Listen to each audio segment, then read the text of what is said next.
Assalamualaikum warahmatullahi wabarakatuh.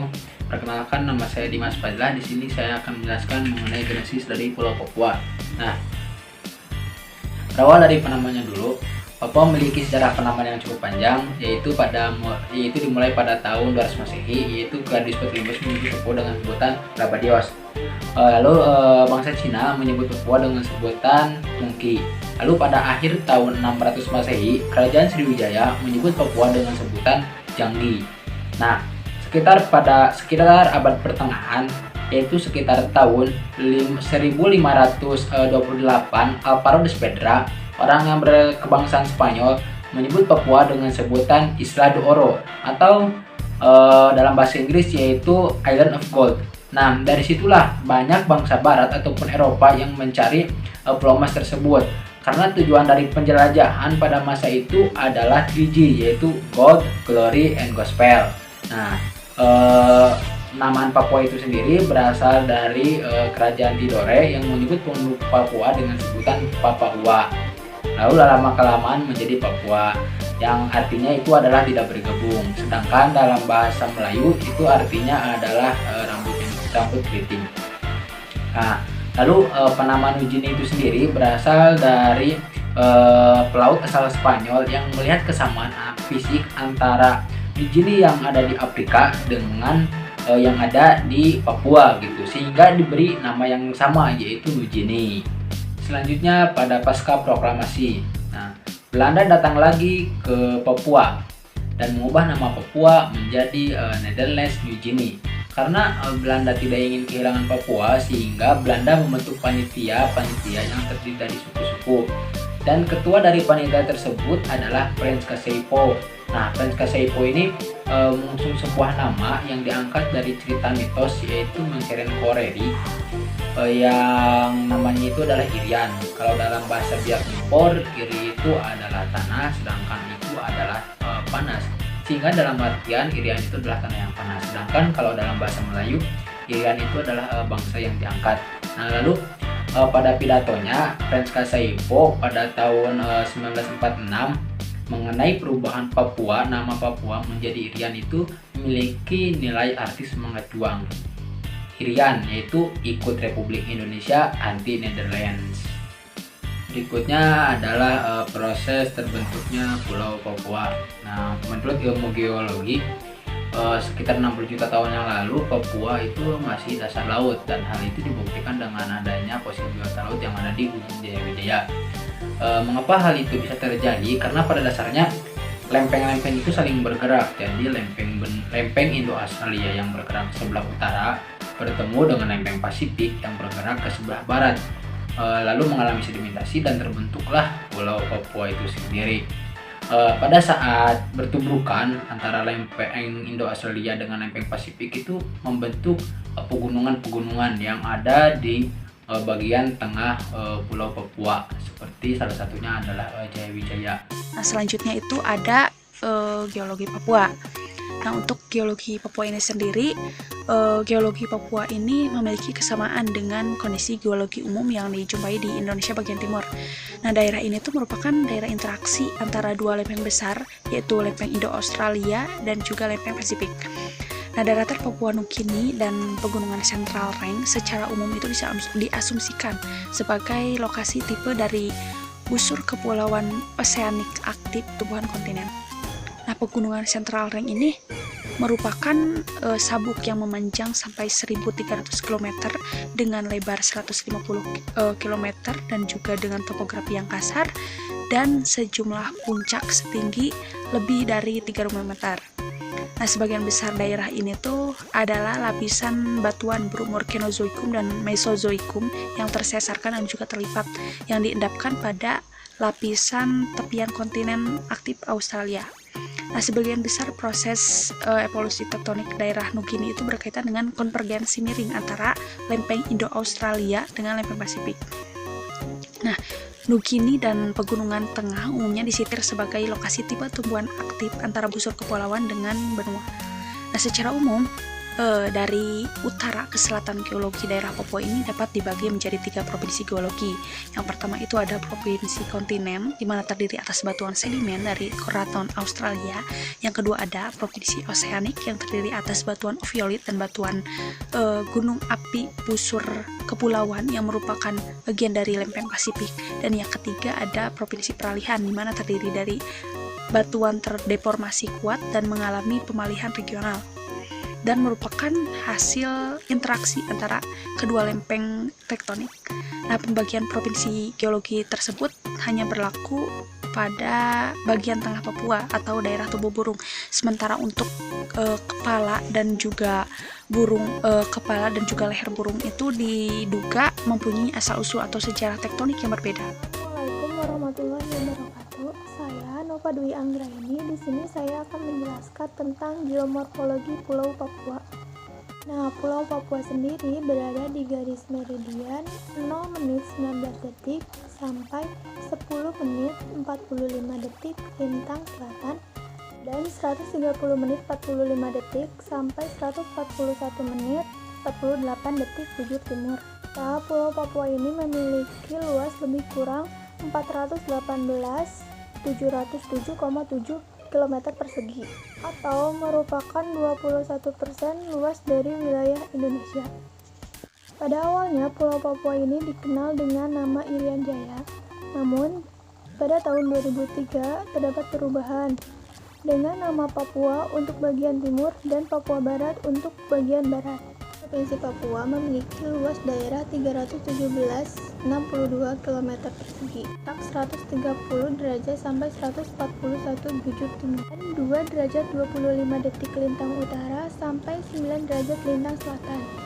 Dengan batas wilayah sebelah barat Papua Barat, sebelah timur Papua Nugini, sebelah utara Samudra Pasifik, dan sebelah selatan ada Laut Arkturu.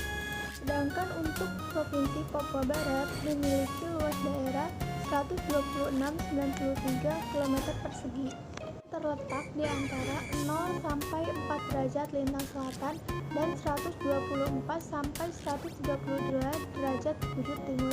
Dengan batas wilayah sebelah barat Laut Seram, sebelah timur Provinsi Papua, sebelah utara Laut Pasifik, dan sebelah selatan Laut Banda.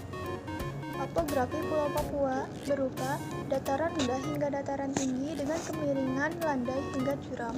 Papua Barat memiliki topografi yang bervariasi, yaitu berupa dataran rendah, pegunungan, dan perbukitan. Dataran rendah ini membentang di bagian barat dan selatan Papua Barat. Sedangkan pegunungan pada umumnya itu terletak di bagian tengah dan utara Papua Barat. Kemudian terdapat fisiografi Pulau Papua, diantaranya tuh wilayah rawa, dataran rendah, dataran tinggi, wilayah pegunungan tinggi dengan salju abadi, wilayah cekungan membrano, dan pesisir utara. Sekian yang dapat saya jelaskan, materi selanjutnya akan dijelaskan oleh teman saya.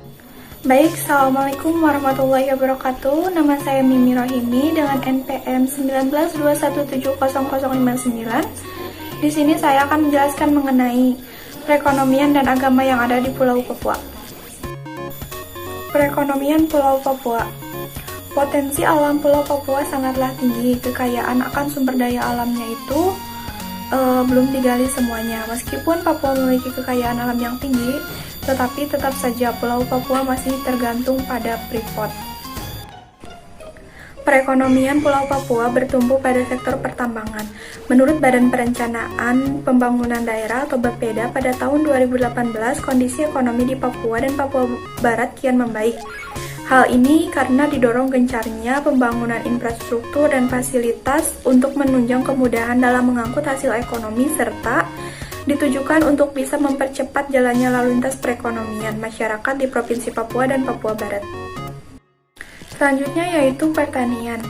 Komoditi pertanian yang menonjol di Pulau Papua yaitu kentang, kedelai, kacang hijau, kacang tanah, kubis, wortel, pecai atau sawi, dan bawang daun. Selanjutnya untuk komoditi tanaman pangannya meliputi kentang, jagung, keladi, ubi kayu, ubi jalar, dan Kemudian untuk komoditi tanaman kacang-kacangan meliputi kacang merah, kacang tanah, dan kedelai. Dan untuk sayur-sayurannya meliputi bayam, cabai, buncis, wortel, daun bawang, bawang merah, bawang putih, ketimun, kubis, terong, sawi, tomat, kacang panjang, kangkung, dan labu siam.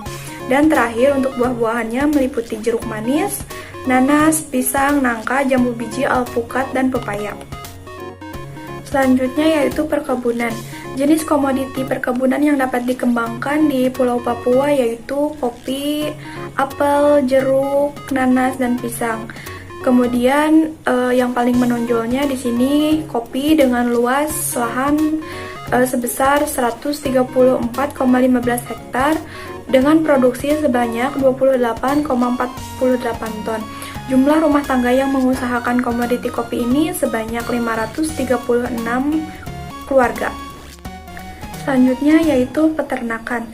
Jenis komoditi peternakan yang menonjol di Pulau Papua yaitu kelinci, babi, dan ayam buras.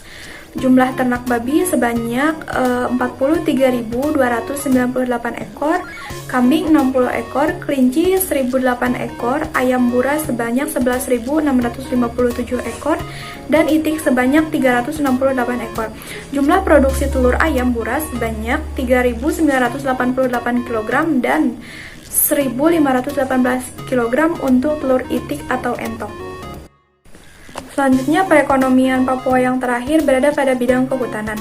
Luas hutannya sekitar 1.532.991 hektar atau sekitar 94% dari total luas wilayah kabupaten. Hutannya antara lain hutan tropis dengan beberapa jenis kayu seperti arancria, librosedus, gervil metrosideres, tristanis, dan dabdaridium. Dengan beberapa jenis tumbuhan khas Papua yang menonjol adalah Papua sedrum sp dan Pordocarpus papuarnus. Kemudian jenis tumbuhan lainnya seperti medang, agatis, nyato, lau, merbau, kajae, adule, nae, sinore, melur, bintangur, dan binung. Selanjutnya yaitu agama yang ada di Pulau Papua. Agama yang ada di Pulau Papua didominasi oleh agama Kristen, yaitu Kristen Protestan dan Kristen Katolik. Dengan total Kristen Protestan 69,02% dan Kristen Katolik sebesar 15,40%. Jadi keseluruhannya agama Kristen yang berada di Papua sekitar 84,42%. Selanjutnya agama Islam sekitar 15,29%, agama Hindu 0,08%, Buddha 0,05%, Konghucu 0,05%, dan yang terakhir yaitu kepercayaan lainnya sebesar 0,011%. Sekian yang dapat saya sampaikan, kurang lebihnya mohon maaf. Wabillahi taufiq wal hidayah. Wassalamualaikum warahmatullahi wabarakatuh. Assalamualaikum warahmatullahi wabarakatuh. Di sini saya akan memaparkan tentang kebudayaan yang ada di Pulau Papua. Nah, yang pertama ada bahasa.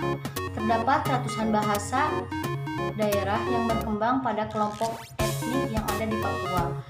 Aneka berbagai bahasa ini menyebabkan kesulitan dalam berkomunikasi antara satu kelompok etnik dengan kelompok etnik yang lainnya. Nah, oleh sebab itu, bahasa Indonesia digunakan secara resmi oleh masyarakat Papua bahkan hingga pedalaman. Namun masih ada saja masyarakat yang tidak mengerti bahasa Indonesia karena pendidikan yang ada di Papua itu sangat minim. Yang selanjutnya ada pakaian tradisional. Nah, pakaian adat Papua untuk pria dan wanita hampir sama bentuknya. Pakaian adat itu memakai hiasan-hiasan seperti hiasan kepala berupa bentuk burung cendrawasih, gelang, kalung, dan ikat pinggang dari manik-manik serta rumbai-rumbai pada pergelangan kaki. Nah, namun masih ada suku pedalaman Papua yang hanya menggunakan koteka dalam membalut tubuhnya. Yang selanjutnya ada tarian-tarian tradisional yang ada di Pulau Papua. Yang pertama ada tari muso. Tari muso ini adalah tari tradisional yang merupakan tarian sakral suku adat yang ada di Papua yang bertujuan menenangkan arwah suku adat yang meninggal karena kecelakaan.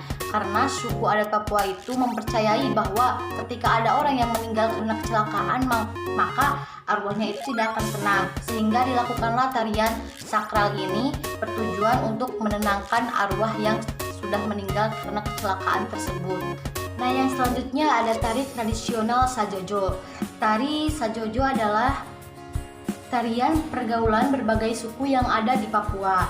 Tarian ini sudah cukup terkenal sebagai tarian penyambut tamu yang sering dipertunjukkan dalam acara penyambutan atau dalam acara-acara yang lainnya. Nah, para penari Sajojo ini menari dengan cara melompat dan menghentak-hentakan kakinya. Berbagai alat musik tradisional Papua seperti tipa dipergunakan untuk mengiringi tari Sajojo ini. Yang selanjutnya ada tari Yospan. Tari Yospan merupakan tarian pergaulan muda-mudi yang ada di Papua. Tarian ini muncul ketika tahun 1960-an, bahkan pernah populer dan dipergunakan sebagai gerak pada senam kesehatan jasmani. Selanjutnya adalah alat musik tradisional. Papua memiliki banyak alat musik tradisional, nah salah satunya adalah tipa. Tipa merupakan salah satu alat musik yang dipukul dan bentuknya hampir mirip dengan gendang. Alat musik tipa terbuat dari kayu yang mana bagian tengah kayu dibuat lubang besar yang dibersihkan. Nah, lalu di ujung salah satu kayu ditutup dengan kulit rusa yang sudah dikeringkan, yang berfungsi agar alat musik tipa ini menghasilkan suara yang indah dan bagus. Nah, yang selanjutnya ada senjata tradisional. Papua memiliki senjata tradisional yang digunakan untuk melawan musuh seperti pisau belati yang terbuat dari kaki burung kasuari dan bulu-bulunya dipergunakan untuk menghiasi pinggiran-pinggiran dari belati tersebut. Namun ada juga senjata lain seperti busur dan panah yang digunakan untuk memangsa atau berburu. Nah, yang selanjutnya ada makanan-makanan khas Pulau Papua. Nah, ada apa saja sih makanan yang ada di Pulau Papua? Nah, yang pertama itu ada papeda. Papeda itu adalah makanan tradisional Papua yang terbuat dari sagu yang dibuat menjadi bubur kental, dan biasanya masyarakat Papua mengkonsumsi papeda disertai dengan mengkonsumsi kuah kuning yang terbuat dari tongkol dan ikan nubara dan dibumbui oleh kunyit dan jeruk nipis. Dan ada ikan bungkus khas Papua. Ikan bungkus khas Papua ini dibuat dari dua bahan saja. Yang pertama adalah ikan laut dan yang kedua adalah daun talas untuk membungkusnya. Dan rempah-rempah yang digunakan cukup garam yang bertujuan untuk memberikan rasa asin kepada ikannya dan mengurangi getah yang ada di dalam daun talas tersebut. Nah, yang selanjutnya ada sate ulat sagu. Makanan khas ini mungkin bagi kita akan merasa mual dan muntah karena terbilang cukup ekstrim. Nah, ulat sagu ini didapatkan dari pohon sagu yang sudah tua. Nah, biasanya masyarakat yang ada di pedalaman yang sudah hidup di alam seringkali mengkonsumsi ulat sagu ini langsung dimakan tanpa diolah terlebih dahulu. Namun ada juga sebahagian masyarakat yang mengolahnya menjadi sate ulat sagu. Selanjutnya ada 4 tradisi unik yang ada di Papua yang jarang diketahui. Yang pertama ada tradisi bakar batu. Salah satu tradisi yang tertua yang berada di Pulau Papua ini dapat dikatakan sebagai simbol rasa syukur dan persaudaraan. Akan tetapi di daerah tertentu bakar batu biasanya dilakukan dalam prosesi kematian. Tradisi bakar batu merupakan sebuah cara yang digunakan masyarakat untuk memasak berbagai jenis bahan makanan seperti ubi, singkong, daging babi, dan sayur-sayuran. Kemudian ada tradisi potong jari suku Dani. Nah, banyak cara untuk menunjukkan rasa berduka cita bila ditinggalkan anggota keluarga yang meninggal dunia.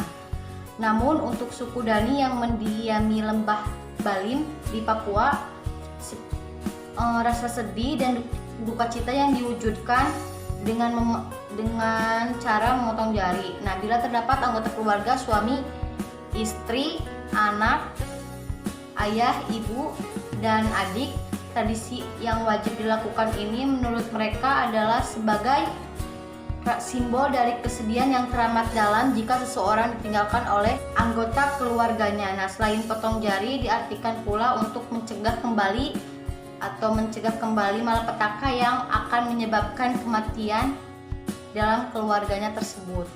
Selanjutnya ada tradisi tato. Selama ini orang-orang hanya mengira bahwa tradisi tato di Indonesia hanya dilakukan oleh suku Dayak yang ada di Kalimantan. Akan tetapi Papua ternyata tradisi merajah tubuh yang telah berjalan turun-temurun. Nah, beberapa suku yang ada di Papua menghiasi tubuhnya dengan tato adalah suku Moi dan suku Meyak di daerah Papua Barat. Nah, yang selanjutnya ada tradisi unik lainnya di Papua adalah Ararem, yaitu prosesi mengantarkan mas kawin oleh suku Biak. Dalam prosesi ini, mas kawin akan diantarkan dengan berjalan kaki, disertai nyanyian dan tarian. Nah, uniknya kebanyakan tradisi Ararem ini dilakukan dengan membawa dan mengibar-ngibarkan bendera merah putih. Tak banyak referensi yang dapat menjelaskan mengapa dalam tradisi ini bendera tersebut digunakan. Nah, keunikan tradisi di Papua oleh suku Biak dalam mengantarkan mas kawin dengan arak-arakan serta membawa bendera negara tersebut kemungkinan hanya satu-satunya di Indonesia yang tidak dilakukan di suku lain di luar Papua.